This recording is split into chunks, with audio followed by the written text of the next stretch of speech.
Perpu, belum lagi anggaran, semua harus lewat parlemen. Kalau dukungannya tidak mayoritas, bisa terganjal terus, pemerintahan menjadi tidak efektif. Kalau dalam politik, either you are in or you are out. Jadi nggak ada Nggak itu ya. bisa setengah-setengah, satu kaki di dalam, satu kaki di luar. Karena Pak SBY juga dulu pernah memikirkan untuk Kejonggol, ya. memindahkan pemerintahan, pusat pemerintahan. Waktu itu pikirannya di daerah Jawa Barat. Presidential Club. Nah itu mau kita tanya di situ Kalau tuh. secara internasional sudah ada namanya Club de Madrid. Ya. Oh. Jadi inilah mantan Ya, kemarin Pak tahun lalu. Habibie juga pernah di situ Iya, ya. Pak Bu Mega masuk nggak, Bang?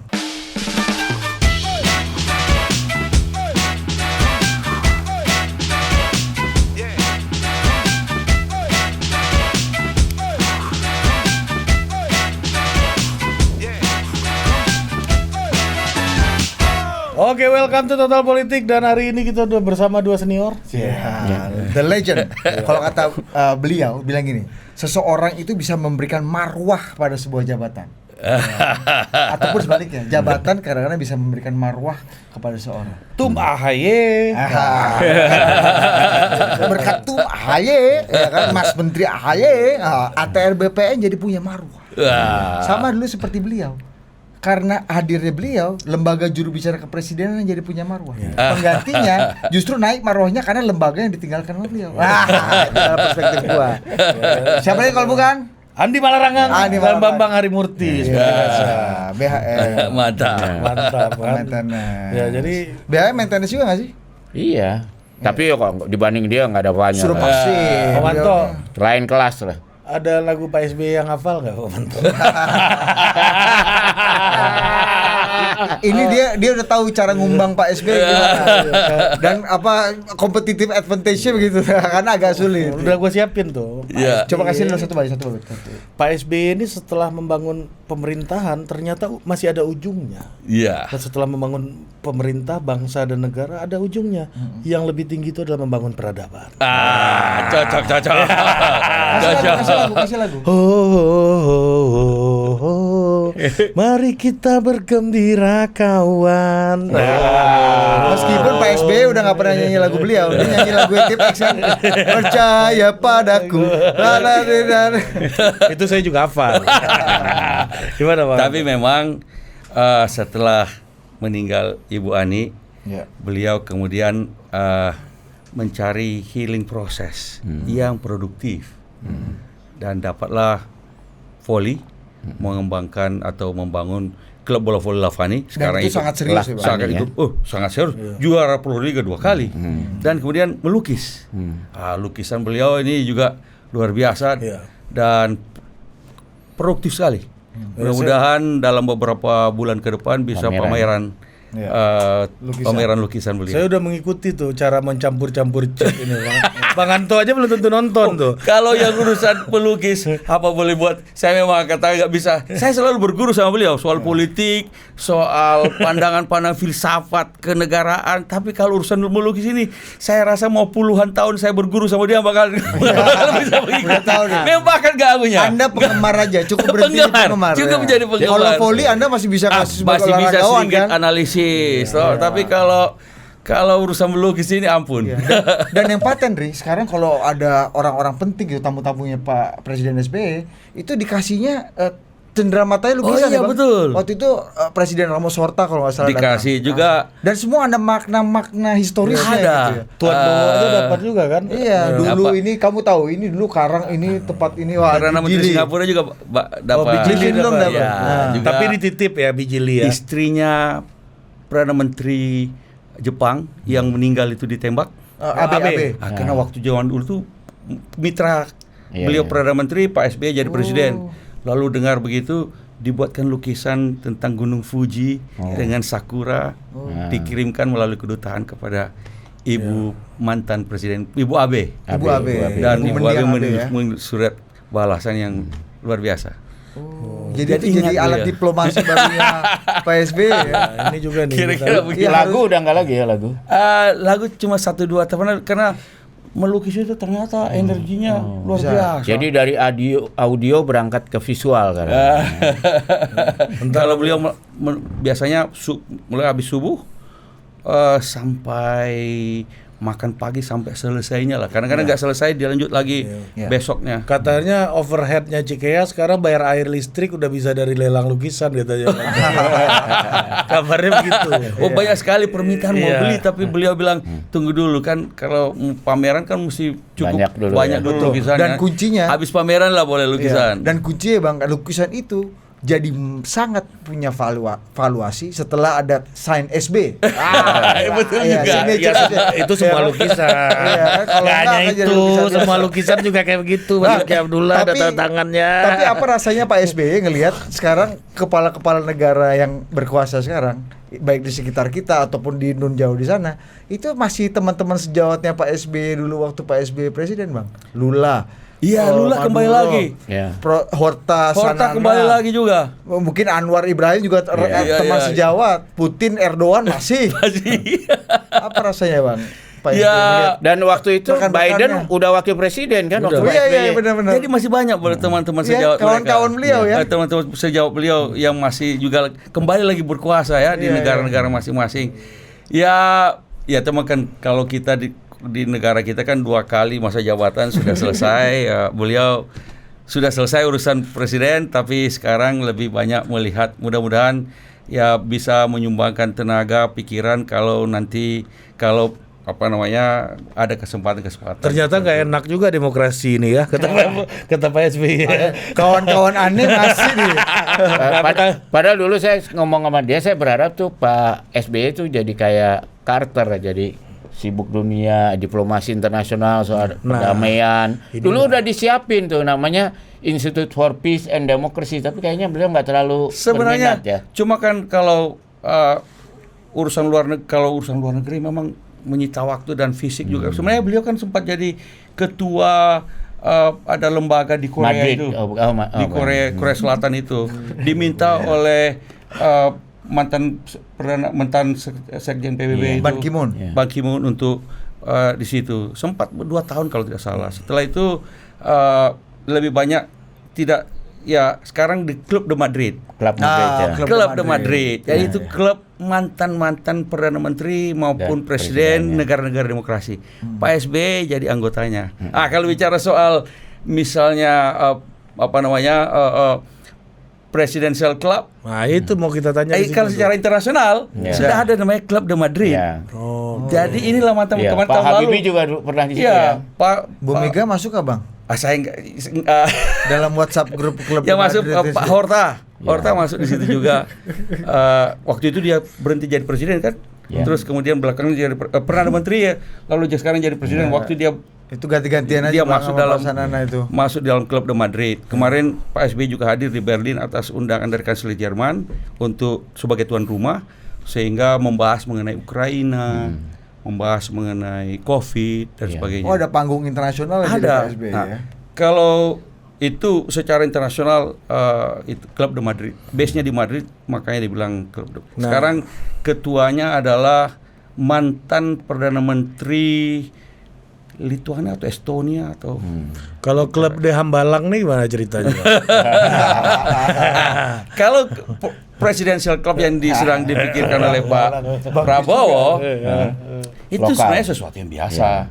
Artinya di Amerika Presidential Club itu ada secara informal, sebenarnya tidak pernah secara formal, secara informal. Dan itu serius mantan dikelolanya. presiden itu otomatis menjadi anggota dari Member of Presidential Club ini, dan mereka bisa bertemu secara informal, lalu bicara tentang macam-macam itu, lalu hal tentang kebangsaan, lalu kasih Speech ya.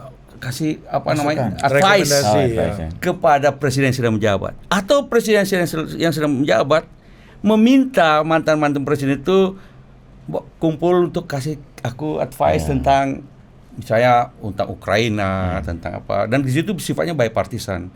Nah, jadi bahkan bisa lagi mendayagunakan mantan presiden itu untuk melakukan sesuatu, misalnya Carter ya. pada waktu di Aceh dulu tsunami, ya. Presiden Obama meminta Presiden Clinton dan Presiden Bush senior untuk membawa bantuan Amerika ke Aceh. Jadi datang mereka berdua sini. Itu bagian dari tugas atau fungsi dari Presidential Club. Jadi bisa ditugaskan oleh presiden sedang menjabat untuk melakukan sesuatu.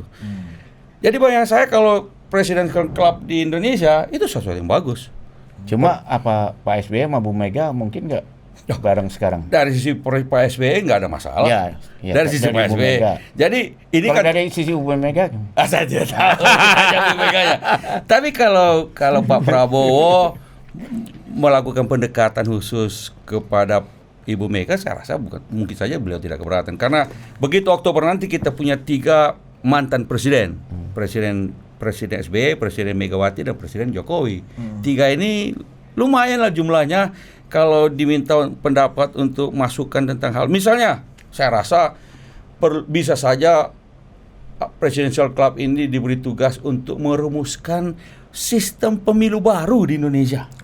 Yang kira-kira menutupi kekurangan-kekurangan money politics, masalah-masalah soal KPPS yang bertumbangan dan segala macam. Kira-kira lebih bisa diterima, lebih baik sistemnya, modelnya kayak gimana. Bisa saja 3 mantan presiden ini yang dianggap non partisan untuk merumuskan, atau soal yang lain-lain, banyak hal bisa dilakukan, memberikan advice kepada presiden sedang menjawab. Yang ini beda dengan One Team Press. One Team Press itu sebuah lembaga organ, resmi. ya. Tapi kalau ini hanya terbatas sekali memang. Kalau dulu Bu Mega atau zaman Itu Presiden Jokowi, member yang dari klub yang paling mahal harga membernya itu. Harus jadi Harus presiden. pernah. Iya, harga buat dapat Ya, membernya tapi mahal. tiap negara beda-beda loh. Kalau di Korea Selatan malah mantan presiden banyak dibui. Bisa saja. Jadi Iya. tergantung kan. Belum lagi kalau di negara parlementer kan yang lebih penting itu mantan perdana menteri. ya. Jadi Ya. kayak di Inggris, mantan perdana menteri itu bisa saja mereka ngopi-ngopi begitu. Ya. Karena dianggap mereka punya wisdom, pengalaman yang bisa Ya. di-sharing kepada presiden yang sedang menjabat atau perdana menteri yang sedang menjabat. Ini memimpin negara itu tidak gampang. Apalagi sebesar Indonesia. Apalagi sebagai Indonesia, karena itu pasti ada pengalaman yang bisa di-sharing. Apa bedanya dan ininya Bang ya, refleksi dari ketika masa kepresidenan Pak Jokowi, Bu Mega diberikan tugas sebagai kepala BPIP dan Dewan Pembina BRIN gitu misalnya. Itu kan juga deployment dari presiden kan, gitu kan? Oh itu betul, tapi itu lebih personal sifatnya. Kalau Presidential Club dia secara informal bersama-sama, misalnya diberi, misalnya seorang presiden sedang menjabat menghadapi situasi tertentu, membuat kebijakan atau apapun, lalu dia ingin mendapatkan wisdom dari mantan-mantan presiden, diminta Presidential Club ini oleh presiden menjawab memikirkan sesuatu dan memberi advice. Mereka bisa bertiga berembuk, bisa saja secara sendiri-sendiri, lalu ketemu, lalu kemudian memberikan advice kepada presiden sedang menjabat. Bahwa advice itu kemudian diimplementasikan atau tidak, atau dimodifikasi lagi, itu tergantung dari presiden yang sedang menjabat. Tidak mengikat tentu saja. Jadi tidak bisa memerintahkan presiden yang sedang menjabat, nggak mungkin. Jadi nggak sekedar seremoni seperti 17-an, upacara 17-an kan mantan-mantan presiden biasanya juga hadir kan. Pernah juga kan Pak Jokowi mengumpulkan living presiden kan, Pak Setiap Habibie. 17 Agustus kan diundang Kan pasti. Tapi nggak itu pernah seremonial, lengkap. Tapi tidak kan- substantif. Betul, dan biasanya kan nggak pernah lengkap. Baru zaman Pak Jokowi pernah sekali kalau nggak salah Bang ya. Ibu Ani masih ada waktu itu, ada Bu Mega. Kalau Pak SBY Habibie, dan selalu Pak memang SBY. hadir kalau diundang, kecuali kalau dia pas kemarin luar ada yang negeri. satu ya, ada sekali nggak datang. Kita waktu itu sedang di Malaysia. Malaysia. Ya, ya. Jadi waktu itu 17-an di KBRI. kedutaan. Dan waktu Karena itu Pak- jadi pembina upacara di situ dan heboh kan waktu itu kan. karena kedutaan belum pernah mendapatkan ada mantan presiden dari situ. Gimana dikasih Jadi duduk? inspektur upacaranya ya?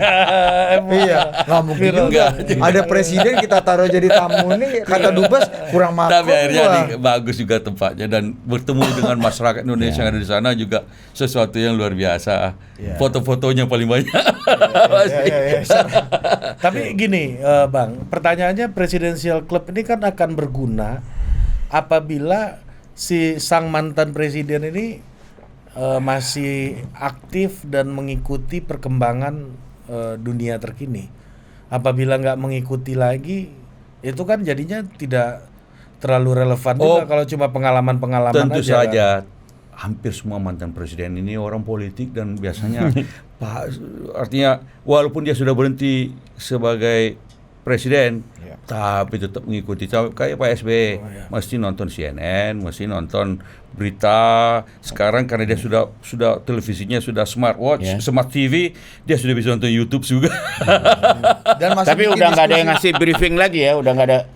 Oh, Ada, masih ada. kalau Pak SBY ngumpulin kita. Nah, itu gimana ceritanya, Bang? Katanya sering ada sesuatu masalah. ada diskusi-diskusi FGD Jadi gitu. ada atau berita hangat tertentu, ngumpulin beberapa teman, Mantan-mantan diskusi. Mantan menteri juga begitu, juga diskusi khusus. Bisa juga beliau punya pemikiran.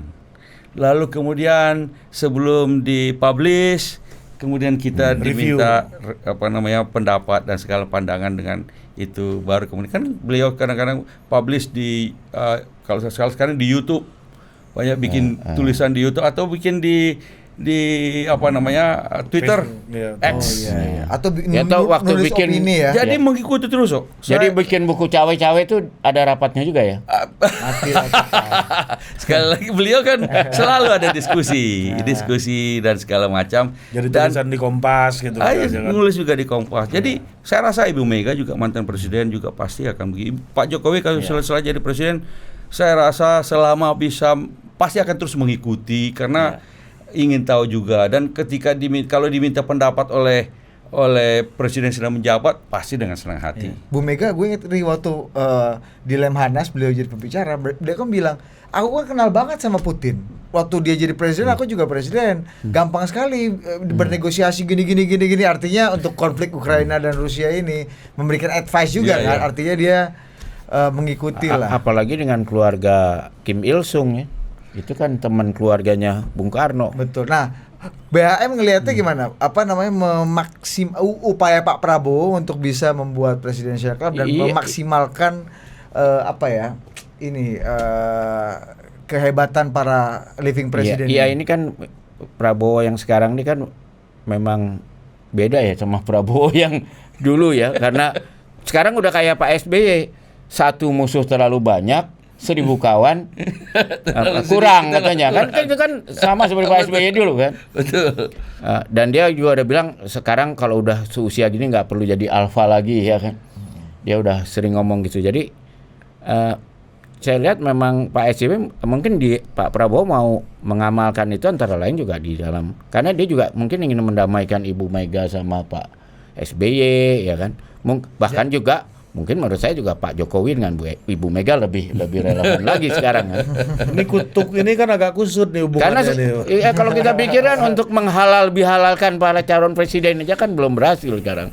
Ya mungkin itu salah satu yang akan diupayakan Pak Prabowo. Itu juga ketika melihat mantan presiden, tokoh-tokoh bangsa ini bisa duduk sama-sama dalam konteks Presidential Club, pasti juga publik masyarakat juga akan melihat, wow, terpengaruh enak ya. juga ini, teduh rasanya. Iya, betul juga. Ya kan gitu. Dulu aja kita senang ya di veranda talknya Presiden Jokowi itu ada Bu Mega sekali-sekali, ada Pak SBY datang sekali-sekali. Itu aja udah happy lah kita rakyat ngeliatnya Dan gitu, Bang. memang dalam negara demokrasi biasanya semua mantan presiden tidak lagi menjadi rival dari presiden yang sedang menjabat. Karena sudah selesai. Mereka tinggal Pak SBY sekarang melukis dan George Washington lah ya. Walaupun Pak SBY masih sebagai ketua Majelis Tinggi Partai Demokrat, tapi urusan Partai Demokrat sehari-hari ketua Mas AHY. Ya. Hanya karena hal-hal yang penting dilaporkan, lalu beliau kemudian memberikan. Kalau bukannya pengambil keputusan tertinggi masih ketua Majelis Tinggi, Ya. Bang. iya, tetapi kan yang urusan sehari-hari tetap ketum. Nanti belakangan kalau ada keputusan yang penting baru kemudian Yang negosiasi menteri ke Pak Prabowo, presiden elek ini Ketum. Pak SBY. pasti ketum. Ya, itu bukan Mas AHY. Bukan Pak SBY. Ketum AHY. Jadi nama bukan dari Pak SBY gitu. Ya. Ya, ketum AHY yang paling di depan urusan politik begitu. Tapi itulah yang jadi hambatan tuh karena keterkaitan dengan partai politik yang masih saling berkompetisi walaupun mungkin tidak secara langsung. Makanya kita lihat dari semua calon mantan presiden itu kan Pak Habibie yang paling santai. Ya kan dia bisa kemana karena dia tidak pegang partai apa-apa. Iya. Iya kan? Betul. Jadi sedangkan Pak SBY masih lah dengan Partai Demokrat, apalagi Bu Mega masih ketum. Masih. Ya kan? Kalau di Amerika sendiri nggak berpengaruh ya karena mereka tidak aktif mengurus partai ya. Enggak. Mantan-mantan presiden. Mereka Dan biasanya- partai di sana nggak penting ya. Mereka di tanah dituakan, tapi tidak lagi mengurus partai sehari-hari. Kalau mantan-mantan presiden di sana, walaupun dari Demokrat maupun Republikan. Walaupun mereka ada problem juga dengan Trump ini. Kalau Kalau ada satu aja yang ngocol udah kacau nih klub. Iya. Gue rasa males juga tuh Presidential Club ngundang Trump itu kalau dalam diskusi misalnya gitu Pak sekarang nih. Kayaknya sama deh. karena Trump masih mau maju lagi jadi presiden, sementara karena dia baru satu kali. Yang satu kali lalu kalah di Amerika ada juga, misalnya Carter baru sekali kalah, George Bush senior juga sekali kalah, tapi setelah itu dia sudah menganggap bahwa tidak mau lagi maju, sehingga dia lebih enak, lebih legowo. Ya, baru Trump ini aja yang nafsu 2 kali ini. Tapi di kita juga ada kan yang pengen 3 kali, ada juga. Ada yang berhasil, ada yang enggak. Tapi gini, Om Anto, memang idenya oke. Gagasannya ideal. Kita kan nggak boleh menolak yang ideal gitu. Tapi fakta politiknya menurut Om Anto ini mungkin nggak untuk berjalan? Jadi begitu Oktober nanti tanggal 20 sudah ada 3 mantan presiden. Gimana teknisnya untuk Pak Prabowo nanti Om Anto membayangkan? Jadi kan kalau dari Pak SBY nggak ada masalah. Saya rasa Pak Jokowi juga nggak masalah. Mungkin dengan Ibu Megawati perlu ada pendekatan khusus. Tapi kalau Ibu Megawati nggak keberatan, lalu biasanya mungkin presiden yang sedang menjabat mengundang, apakah di istana atau mungkin di istana tampak siring atau istana di mana kumpul, atau lalu ngobrol-ngobrol. Biasanya mungkin presiden sedang menjabat meminta Presidential Club ini untuk memberi advice tentang sesuatu hal. Setelah itu ya sudah, mengenai jadwal berikutnya tergantung dari membersnya kapan mau ketemu, di mana, formatnya kayak bagaimana. Kemudian paling istana memfasilitasi, ataupun bisa saja tergantung misalnya mau di Cikias dulu atau mau di mana lagi dulu, di Solo atau mau di mana, di Teguh Umar. Bisa, artinya semua itu tergantung dari Pak Prabowo. bukan ketiga Presiden, living presiden. udah living presiden ini. Nah, kalau ini panjang umur, Pak, nanti bisa saja lagi Pak Prabowo sampai Prabowo selesai lalu gabung lagi bisa berempat lagi. Iya. Kalau di Amerika bisa sampai berapa itu? Bisa, Ya pernah ya, ada pernah banyak sampai juga ada ya. 7 atau Iya, zaman lebih. zaman Bush, zaman Clinton itu masih ada Nixon, masih ada waktu Reagan masih hidup, Reagan masih ada Ford, masih ada Carter. Sekarang yang Biasanya banyak kalau pas lagi presidennya 1 term tuh. iya. Iya kan? Tambah. Tapi dulu waktu zaman Pak SBY waktu jadi presiden di Sempat. presiden kan Pak SBY masih punya Pak Harto, masih punya Pak Habibie, masih punya Gus Dur, masih punya Bu Mega. Lebih banyak. 4 loh. Lebih banyak 4 waktu itu. Apakah ini pernah partially atau ada nggak upaya untuk menjembatani ini? Selalu diundang sih ya kalau Selalu 17 Agustus diundang. ya. Pak SBY kan pasti sangat orang yang demokrat. Selalu diundang dan bahkan juga dimintai pendapat atau dimintai advice. Terutama kalau yang sering kan Pak Habibie. Pak Habibie yang sering juga minta waktu bicara tentang macam-macam hal. Lalu kemudian dengan Gus Dur, beliau juga sowan ke Gus Dur. Ibu Megawati memang ada sedikit Barrier. dari Pak SBY selalu mengundang, tapi mungkin ada pertimbangan lain. Yeah. Jadi memang situasi belum memungkinkan, tapi saya rasa kan hubungan antara Pak Prabowo dengan Ibu Megawati saya rasa baik, karena dulu pernah berpasangan calon presiden wakil presiden di 2009. Tapi itu yang sekarang jadi pertanyaan, karena kok sampai sekarang belum bisa ketemu ya. Saya tidak tahu, tetapi Artinya kan ada masalah. Selama ini kan kita berasumsi baik hubungan itu. ya karena kalau dari kami, kalau Pak Prabowo dengan Pak SBY baik hubungan. Pak Prabowo dengan Pak Jokowi baik, masih menterinya Pak Jokowi. Pak Prabowo dengan Ibu Megawati mestinya juga baik. Pernah satu pasangan dulu. Iya. Tapi ya saya tidak tahu. Artinya mungkin butuh pendekatan khusus, apalagi dalam bentuk format. Mungkin pertanyaan Ibu Mega, Pak SBY juga bagaimana formatnya? Mungkin itu yang perlu dijelaskan oleh Pak Prabowo secara pribadi mungkin tentang presidential club ini. Bayangan kita kan cuma dari luar, ya kira-kira seperti di Amerika atau di Club de Madrid. Ada juga. Iya, enggak, karena Mas Anto ini kan di dalam juga ya, dalam koalisi ini ya, partainya. Sebenarnya kan kalau dari luar seolah-olah kita melihatnya sebetulnya kan memang Pak Prabowo perlu mayoritas di DPR kan. Ya, sekarang betul. kan masih minoritas. Betul, Perlu 48%. mayoritas. Dan kelihatannya kalau PKB sama Nasdem sudah Gabung. inilah, kira-kira udah on the way lah gitu kan. Tapi yang jadi pertanyaan itu kan kelihatannya Pak Prabowo pengen PDIP juga gabung, ya kan? Tetapi sampai sekarang kan tidak dijawab oleh PDIP.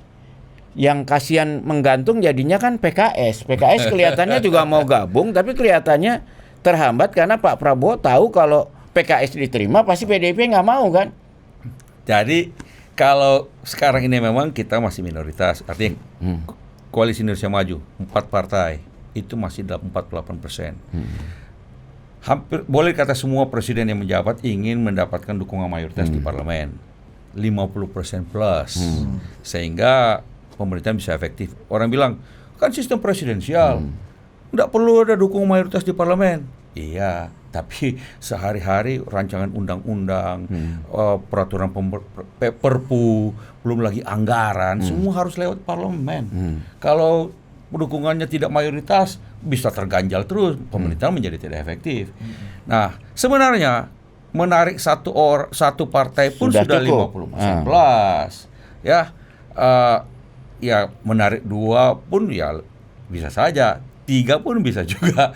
Tapi kalau bisa jangan 4, karena perlu ada yang jadi oposisi di luar. Ya kan, kalau tidak ada yang oposisi di luar kan tidak ada checks and balances. Tapi sekali lagi kita lihat saja perkembangan berikutnya. Tentu saja presiden terpilih yang akan menentukan bagaimana bentuk koalisi. Tapi kalau dari Demokrat tuh yang masuk PDIP atau yang masuk PKS sama aja?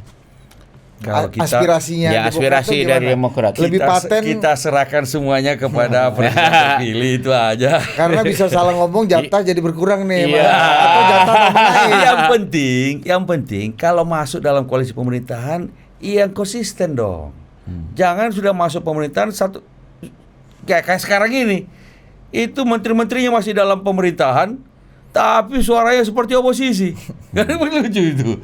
Baru sekali ini aku lihat. Nah itu, tapi kan itu ya kita pengen tanya, itu kan yang sekarang dikembangkan oleh baik Pak Surya Paloh maupun PDIP, bahwa kita menjadi misalnya bukan penyeimbang ya, bukan tidak oposisi tapi membantu dari luar, istilahnya kan sekarang gitu. Kalau dalam politik either you are in or you are out. Jadi nggak ada Nggak itu ya. bisa setengah-setengah, satu kaki di dalam, satu kaki di luar. Masalahnya Mas Bambang, ya, Bang Anto dan Pak SBY punya pengalaman agak sohih dengan orang-orang yang jadi kerikil di dalam ini. Dulu masih ingat kan Bang, dulu 10 tahun Pak SBY kan juga kalau kita lihat for some extent oposisi terkuatnya dulu Golkar, tapi PKS, ada satu Senturi misalnya. Kasus Bang Senturi itu kan Begini, oponennya walaupun di dalam Golkar pemerintahan, teman-teman di parlemen dari berbagai macam partai termasuk yang dalam pemerintahan boleh dong kritis sama pemerintah. Tapi bukan frontal hampir across the board kan begitu. Yang ini sekarang ini di dalam pemerintahan tak boleh kata menjadi oposisi Cross the board itu crossnya apa yang di artinya jadi kan kita lihat tapi kalau di era terakhir enggak lah, karena kan kelihatannya Presiden Jokowi ini cukup pegang ketua partai selesai semua. Enggak, ini PDIP nih konteksnya nih. Gimana Om Anto? Gimana? Jadi apa yang di cross itu? Ya maksudnya Om Anto mana yang betul-betul mengkritisi saja, atau seperti dulu ya di zaman Om Anto lah Golkar dan PKS itu kan galak juga sama Presiden di zaman Om Anto ini ada satu perbedaan. Dulu tuh ketua partai belum seberkuasa sekarang untuk mengganti anggota DPR kan dulu. Dulu memang anggota dewan nggak bisa diganti begitu saja. Iya. Kalau sekarang langsung dicopot. Tapi boleh dikata kalau mereka sudah dalam pemerintahan, biasanya setelah kita jelaskan dengan baik program-program, terutama kan biasanya itu soal kenaikan harga minyak. Lalu di Semua parlemen pengen populer lah. pengen populer, menentang harga. Tapi setelah dijelaskan kenapa ini harga minyak waktu itu sudah sampai 120 Dolar per per barel, 130 bahkan lebih dari itu. Sementara harga minyak nggak dikasih naik kan gimana? Fiskal pemerintah bisa kacau Jebol. balau. Nah, setelah dijelaskan semua, kita debat di televisi sekian lama, akhirnya terima juga teman-teman itu. Soal Senturi deh bang, soal Senturi itu kan big issue sampai korbannya quote unquote Bu Ani gitu ya, harus Enggak. mundur ya. Tapi bukan soal. Kalau saya melihatnya itu bagian dari dinamika, diskusi, perdebatan, dan akhirnya kan semua jalan. Normal tuh, masih Ya, normal. yang ada masalah di pengadilan silakan di pengadilan. Yang soal kebijakan pemerintah kan jelas, dan semua partai-partai di parlemen. Kalau Pak SBY, semua masalah-masalah penting dibicarakan di kabinet. Semua partai-partai ada di situ yang ada dalam koalisi pemerintahan, dan boleh berbeda pendapat di dalam kabinet. Tapi begitu sudah diambil keputusan, satu semua, satu garis dong. Either you're in or Oh iya, out. ini or you're out dong. Pertanyaannya itu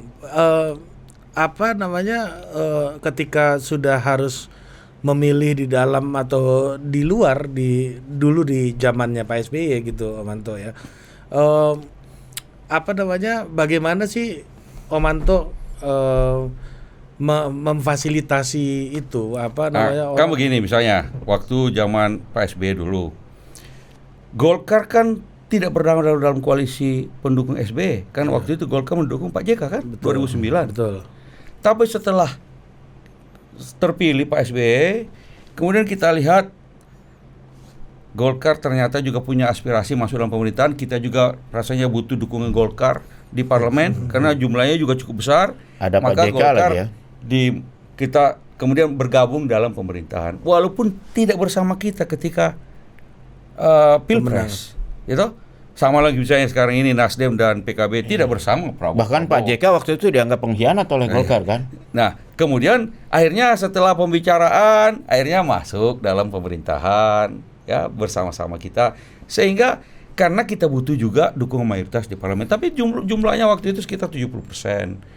Kira mirip juga sekarang, kalaupun ada, kalau tambah 1 bisa sampai 60%, tambah 2 mungkin sampai 70%. Nah, gimana memastikan bahwa susunan kabinet ini memang orang yang di dalam, bukan orang yang setia gitu Iya. ya, loyal di dalam dan di luar, Iya. bukan. Apa perhitungannya dulu pembentukan kabinet? Kalau dulu Pak SBY meminta, setelah mengatakan bahwa Golkar diharapkan bergabung dengan posisi ini, Pak SBY minta beberapa nama untuk satu posisi, sehingga Pak SBY yang memilih. Bahkan kalau diantara nama-nama itu tidak dianggap, misalnya dia Minta diulang ya. Menteri Perhubungan atau Menteri Kehutanan, ya, perlu tidak ada kompetensinya sedikit.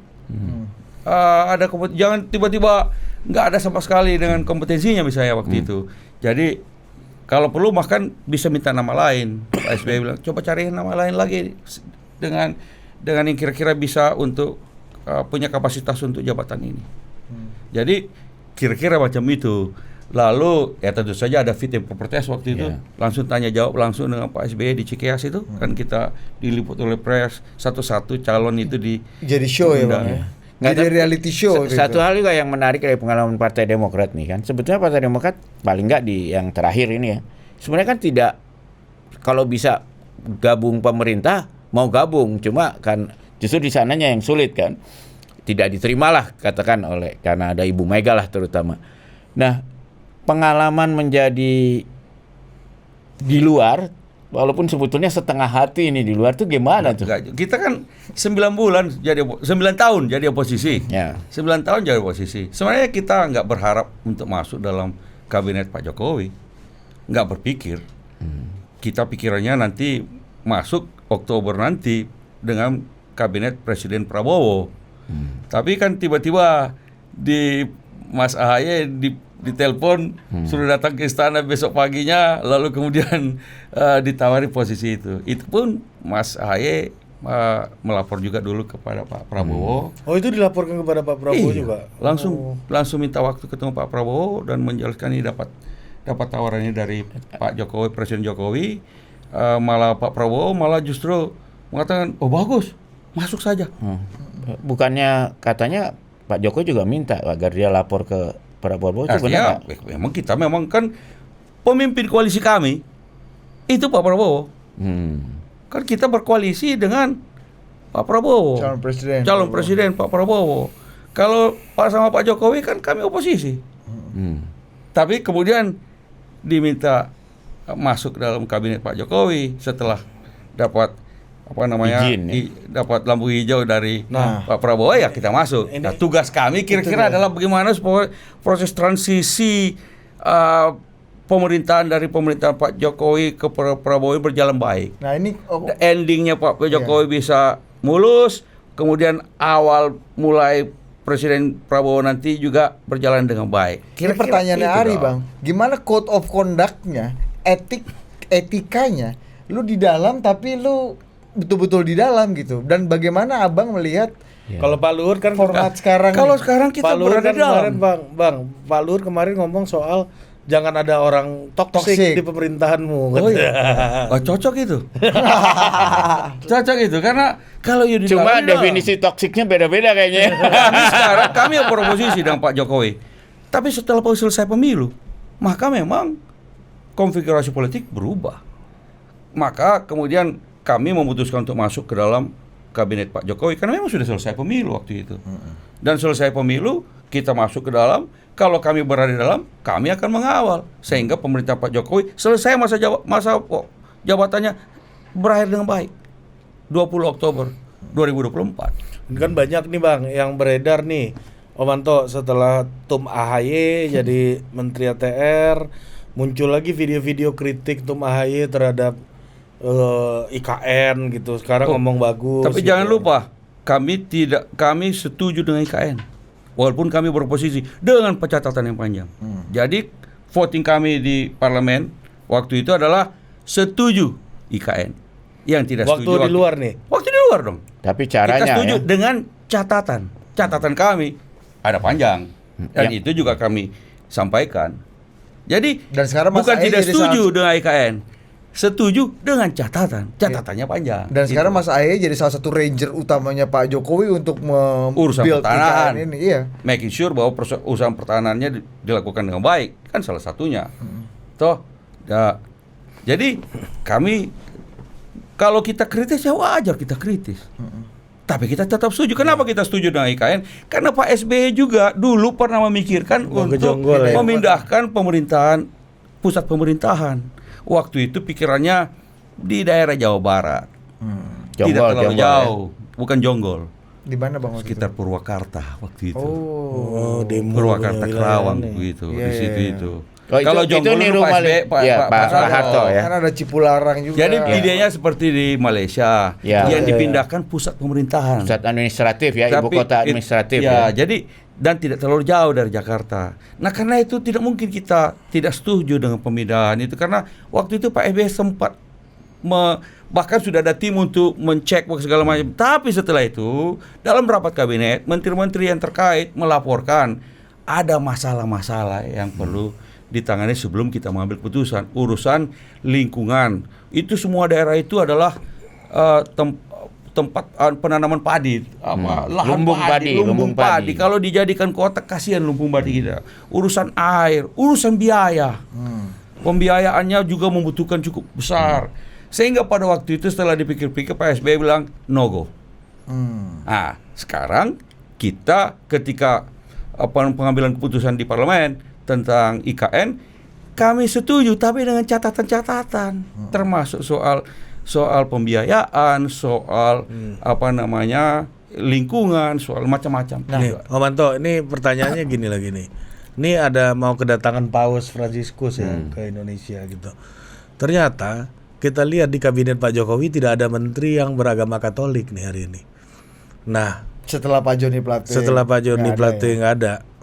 Nah, ini representasi berbagai macam agama, etnis, terus correctness dalam agama, ini ya, suku gitu kan.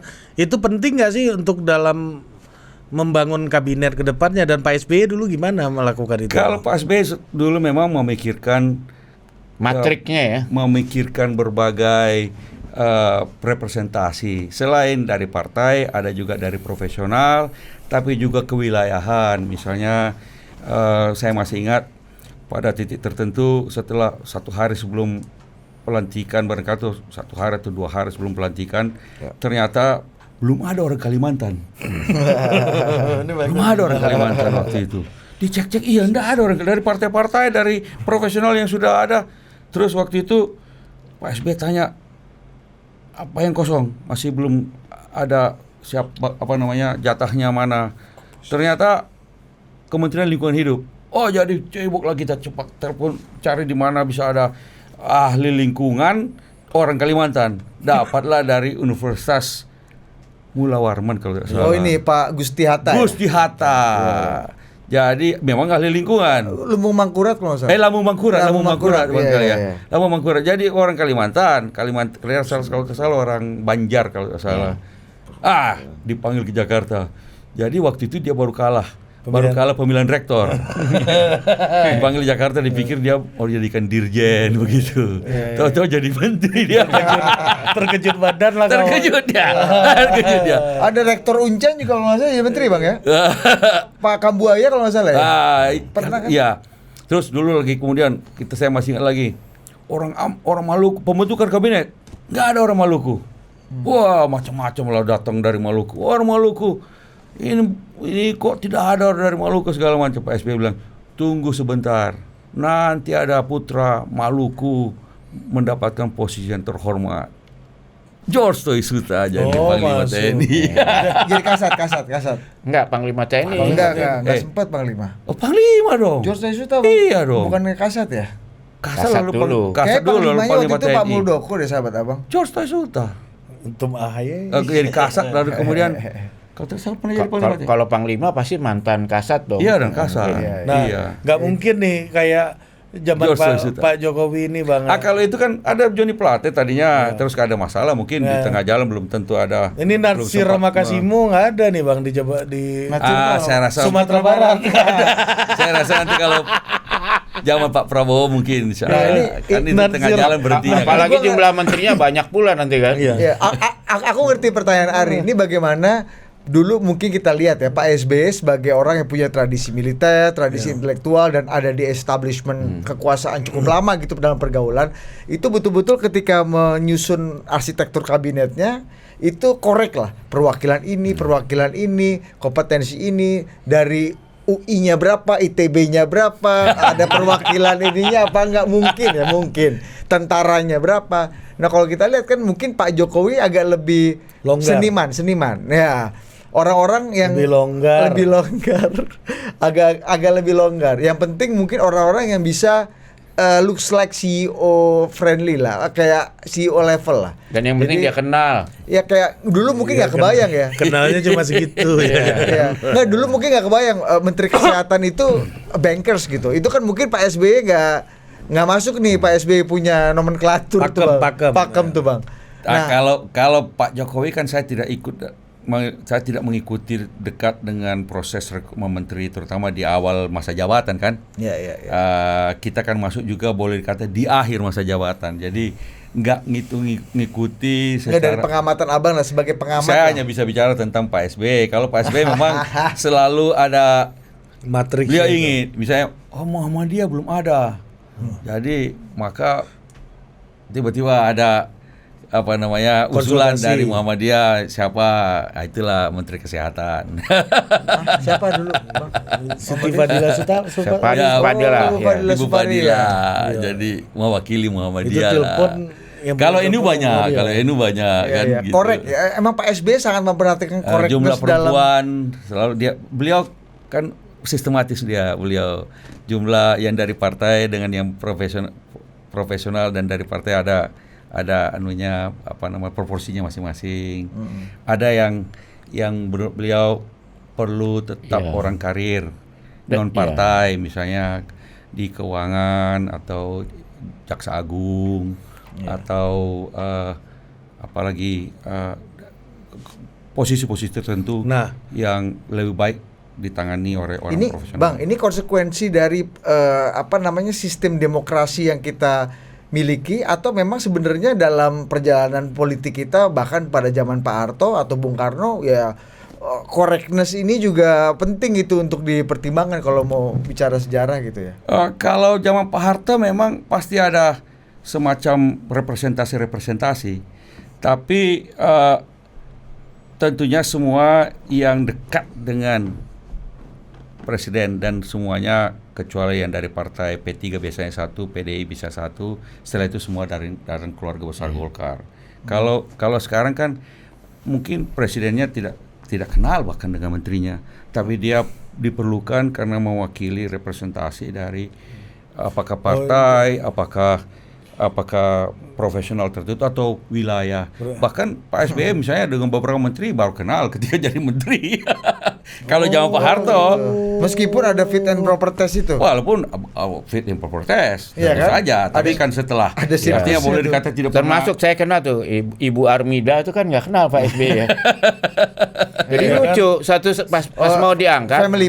Ya, tapi dapat rekomendasi dari orang-orang yang dikenal oleh beliau. Karena beliau saya juga- ditelepon sama Pak Hatta. Ditelepon, ini saudara lu bukan nama. Aku nggak kenal soalnya. Tapi mau ditelepon. Armidanya telepon saya. Kamu kenal tahu Pak Hatta nggak kenal?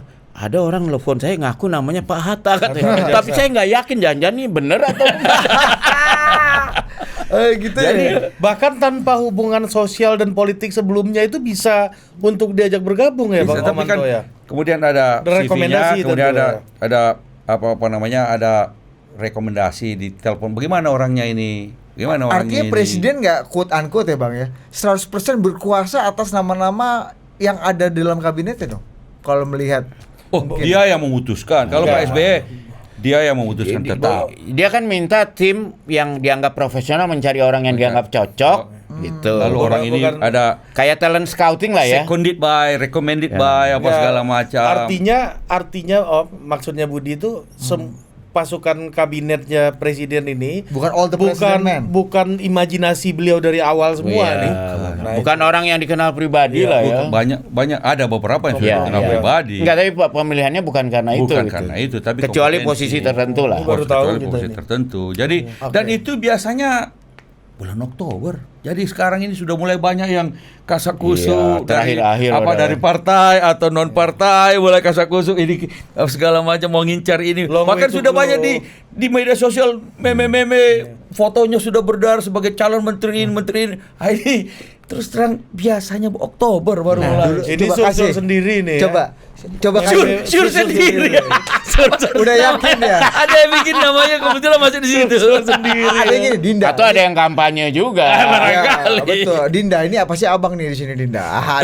Nah, Bang, kasih cerita pengalaman Bang. 2 kali perumusan kabinet. Ya. Itu apa yang terjadi? Seberapa gocekan-gocekan maut dulu misalnya kita tahu lah ceritanya Bang Rizal Ramli sama Iya, kita iya. ketika Bang Rizal Ramli merasa kena topel juga oleh Pak JK gitu kan, Iya. dari Menteri Iya, Perekonomian ke ada Menteri nggak BUMN. waktu zaman Pak SBY itu yang dari saat tim kampanye, tim sukses apa segala, dia udah ngomong langsung ke orangnya seperti yang sekarang kan ada yang udah diomongin. Nanti kamu bantu saya jadi menteri ini ya gitu.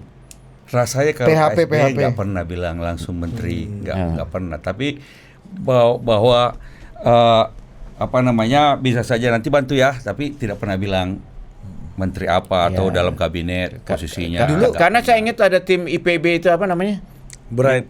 Bright Oh, Institute Bright. kan, Tapi itu kan Brighton think tank Institute. aja, think tank. Tapi kan jadi menteri juga Pak, tapi jadi menteri Pak Joyo. ATR. Pak Joyo.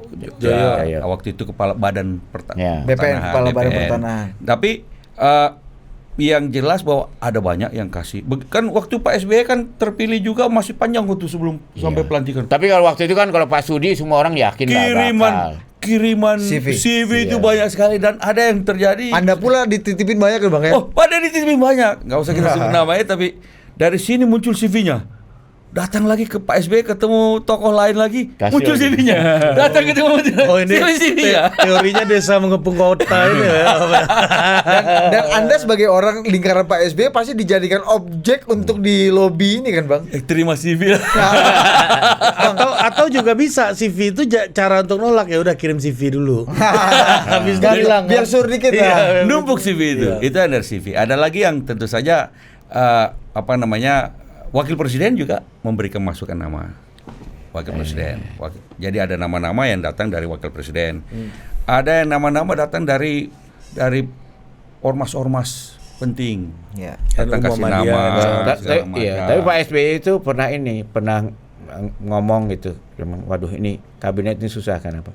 Yang mau banyak kan, posisinya cuma satu. Jadi pasti setelah pengumuman tuh banyak yang marah. Iya. Nah, Karena merasa harusnya dia, ya kan? Wah, itu karena semua merasa Paling punya kompetisi. Om, kalau Om lihat ya, ini sebelum pemilihan ini ya, kalau di zaman Pengocokan ini. pengocokan di zaman Pak SBY ini, kalau lihat muka-muka orangnya, siapa kira-kira yang kena pancung pertama itu yang nggak akan jadi lah, kira-kira ciri-cirinya kayak apa? Ciri-ciri aja. Jangan Di zaman Pak SBY. Jangan orang ya, tapi ciri-ciri. Yang terlalu mau biasanya tidak dapat. Misalnya gimana? Misalnya Terlalu kalau mau mau tuh itu gimana? indikasinya apa? Gimana? Indikasinya gimana? Gimana, Bang? Yang terlalu mau. Misalnya gimana? Ciri-cirinya gimana? Terlalu mau tuh. dari partai itu banyak ya. Iya. Wah, Dari Pokoknya- partai ngerasa paling berjasa soalnya kan. Gimana, Bang? Ya bukan cuma dari mana-mana aja. Yang terlalu mau nih Yang cara terlalu mau. Ciri-cirinya. Pak SBY bilang, gitu. Pak SBY kemarin dia ada di situ. Oh. Ada Pak SBY kemana dia ada di situ. Setor Malah muka segala terus macam ini ya. memperlihatkan diri hampir di semua tempat di mana Pak SBY ada dia di situ misalnya. Dan biasanya terus CV-nya. Kalau cuma begitu aja enggak ada masalah. Iya, iya. Mau presiden semua orang mau foto sama dia, mau jabatan. Tapi kemudian CV-nya masuk dari sini. CV-nya masuk dari sini. CV-nya masuk dari sini.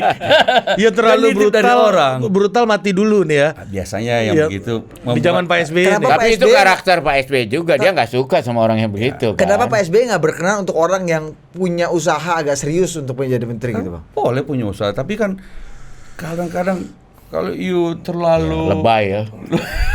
Pak SBY orangnya korek, dia nggak suka sama orang yang nggak korek kan, kira-kira gitu kan? Ini offside lah.